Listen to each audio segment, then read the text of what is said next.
the fuck you want? Kill Nuck? No.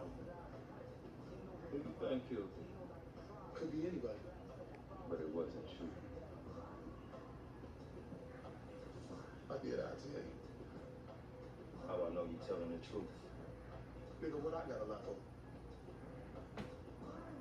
Anything else?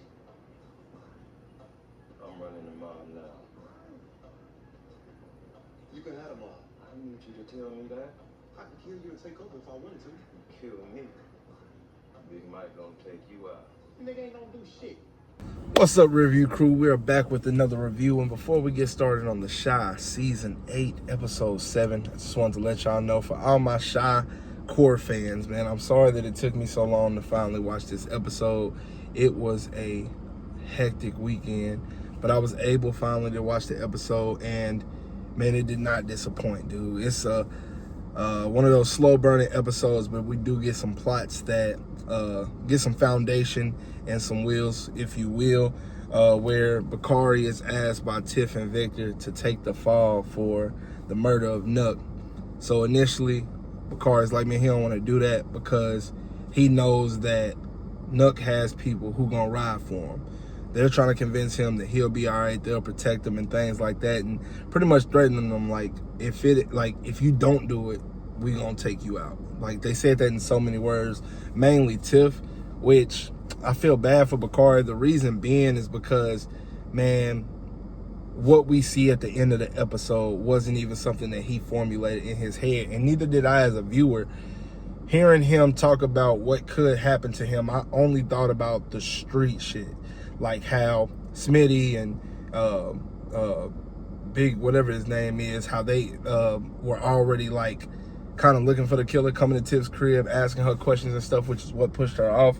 But Tiff, the fact that she has such a solid relationship with Keisha and knowing how it felt to have Rob taken from her, she didn't want to take the brunt of that and have to deal with the same thing with Keisha, which is understandable. But at the end of the day, I believe in accountability. You got to take accountability for your actions.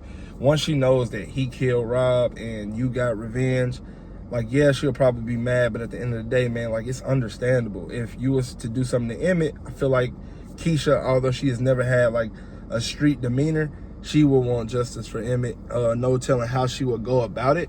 I don't know if she would murder someone, but she probably would be open to letting the police know or something like that, you know, but that's just not how Tiff decided to operate. We do get to see Reg, since the mob is cutting off Tiff, he's trying to get in the front door and work with Tiff to move her product, since he's no longer able to get his product from the one chick that he was getting it from due to her relationship with Esquire from ATL. Can't never remember his name. But with that being said, I feel like he is going to cause a problem for Esquire because of the fact that he's getting in the way of his money. Although he did find a way to get in with Tiff, that's still not going to sit right with Reg, because Reg likes to have the control the way he wants it. He also wants to rekindle that relationship with Jake and with Trig or Victor, but he didn't have the balls to say nothing to Victor when he went and talked to Tiff, which I feel like if he would have done that, maybe Victor would have been more receptive to when he heard Shad say it. Like, now it's kind of like I just seen this nigga and he ain't say nothing to me about that. It seemed kind of like backdoory, if you ask me, and that's probably how he gonna look at it. I do want to turn the wheels back to Bakari, because his sister is moving to Atlanta and she's trying to get him to go, which I think he should. But like I've been saying about the Chi, every time they reference movies, whatever character is in the position of the character from the movie, they normally have the same outcome. In this situation, he's already been likened to Kane from Menace to Society due to him being asked the question, do you care whether you live or die? Which he initially responds to as, I don't know. And that's the same thing that happened with Kane. If you remember from Menace to Society, when Jada Pinkett Smith was moving and was trying to get Kane to go, where were they moving to? If your answer was Atlanta, that is completely correct. She was moving to Atlanta, and in the process of moving, Kane was shot down by that girl's cousin that they ended up beating up prior in the movie. So I think that Bakari is going to have the same fate here. I've been saying that, But since they put the wheels in motion for that exact same event, I think it's going to happen the exact same way. Some people might look at that as cheap writing. For me, I think it's a tremendous callback, and it's pretty cool to have that foreshadow where not everybody has seen Menace to Society. If you're watching The Chi, 9 times out of 10, you have seen Menace to Society because you like crime dramas, you like gang activity, drugs, things like that, like stuff that is prominent in urban communities, to our detriment, of course, but hey, it is the actuality. And I feel like when you see things like that, it allows you to fully immerse yourself in it and see it from both sides. Like if you're a law-abiding citizen who grew up in, you know, street activity, or you a street nigga still, but you know, you might be looking for a way out, just anything like that. I feel like it can resonate with the viewers. Most certainly resonates with me, just due to being on both sides of that at one point in time. And so seeing it all play out and knowing like where I think it's gonna go, it would be cool if they veered away from that as a surprise for me, because they've done so much to stick with the program when it comes to these foreshadowings from other movies thus far. It would be cool for the last season for Bakari not to have that same fate, but I think ultimately he will end up dying. Earlier in this review, I talked about how Bakari was registering everything about the street life, but not the other side. The other side being Detective Toussaint coming at him and asking him, where's Nuck? 1, you're in Nuck's apartment.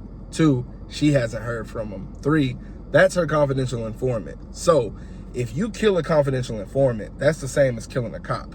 You're doing heavy time outside of it even being a murder in the first place. You going under that jail cell. Bakari knows that, and now it's going to be interesting to see how he can even find a way to get out of that, because he literally is right there with blood on his hands. He has really 2 options. He can continue to take the fall, or he can snitch on Tiff. If he snitches on Tiff, though, it's going to be a lot of things that he's going to have to deal with that, because one thing the streets don't like is a snitch.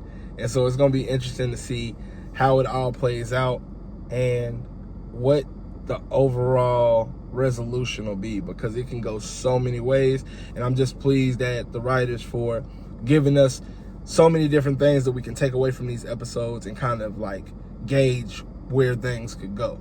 But that's all I got for y'all for this episode. We're going to be right back at that on Friday. We got Love Island tonight, and I'm going to try to go see a movie this week, man. I got to check something out. I ain't been to the movies in a minute.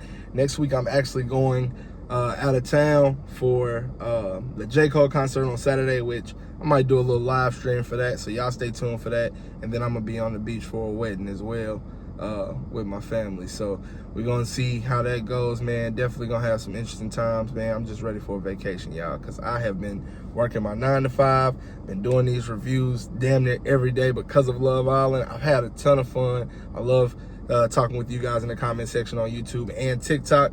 Just keep those comments coming, keep those likes coming, keep following me and pushing my videos as much as y'all can, because it's greatly appreciated, as I am on a tour for monetization on both platforms, man. But until next time, like always, we're going to leave this one in the review.